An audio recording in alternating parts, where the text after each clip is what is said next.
Car party leader come మాజీ ముఖ్యమంత్రి Kalvakuntla Chandrashekar Rao alias KCR sir అసెంబ్లీకి వచ్చి అసెంబ్లీలో తెలంగాణ పబ్లిక్కు అందరికీ తప్పైందని తప్పు చేసినాడని క్షమాపణ చెప్పాలన్నట. మాజీ ముఖ్యమంత్రి సార్ తప్పు చేసినా అని క్షమాపణ కోరే అంత పెద్ద తప్పు ఏం చేసిండు? ఇప్పుడు సబ్బండ తెలంగాణ జాతికి సారీ చెప్పమని ఎవరన్నారే బాలన్న అంటారా ఈనుండ్రి. అయ్యా చామల కిరణాల సారు కేసీఆర్ సారు తెలంగాణ ప్రజలకు తప్పైందని నివద్దరే క్షమాపణ చెప్పాలనా?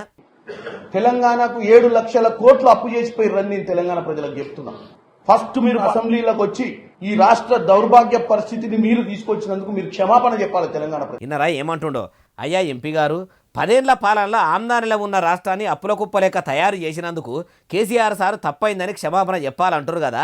అట్లా తప్పు చేస్తే క్షమాపణతోని పాటు మాజీ ముఖ్యమంత్రి సార్ను ముక్కు నేలకు రాయించినా తప్పు లేదు. ఆయన బంగారి తెలంగాణని నమ్మించి బాకీల తెలంగాణ చేసిండనే కదా ప్రజలు కారుకు కాలిచ్చి చేతులు కలిపిర్రు. మరి మీ షెయి సర్కార్ల పాలనగిరి ఎలగబెడుతున్న మీ ముఖ్యమంత్రి కం చదువుల మంత్రి యనుమల రేవంతాల సార్ ముచ్చటేంది? అసెంబ్లీ ఎన్నికల ముంగట ఏమని చెప్పే కాంగ్రెస్ వస్తే మార్పు వస్తుంది, మార్పు రావాలంటే కాంగ్రెస్ కావాలి, అధికారంలోకి రావాలని కాకి కథలు పిట్టకథలు చెప్పే గెలిచిన 100 రోజుల్లోనే 6 గ్యారెంటీలు అమలు చేస్తామని, గెలిచి ఏడాదిన్నర దగ్గరికి వస్తున్నా మీ కాంగ్రెస్ వాళ్ళు తీసుకొస్తామన్న మార్పు ఏం లేదు. మీదికెళ్ళి కేసీఆర్ సార్ చేసిన అప్పు కంటే ఎక్కువనే చేసి సర్కారు భూములు కూడా అర్రాసుపాట వాడి అమ్మే కాడికి వచ్చే ఆయన పాలనేం చక్కదనంగా ఉన్నది. తమరి ముఖ్యమంత్రిని కూడా ఇట్లనే క్షమాపణ చెప్పమంటారా? ఎవరు చేసినా తప్పు తప్పే కదా. అధికారంలో ఉన్నోళ్లకు ఓ రూలు, అధికారంలో లేనోళ్లకు ఓ రూలు ఉండదు. అందరికీ ఒకటే రూల్ కదా.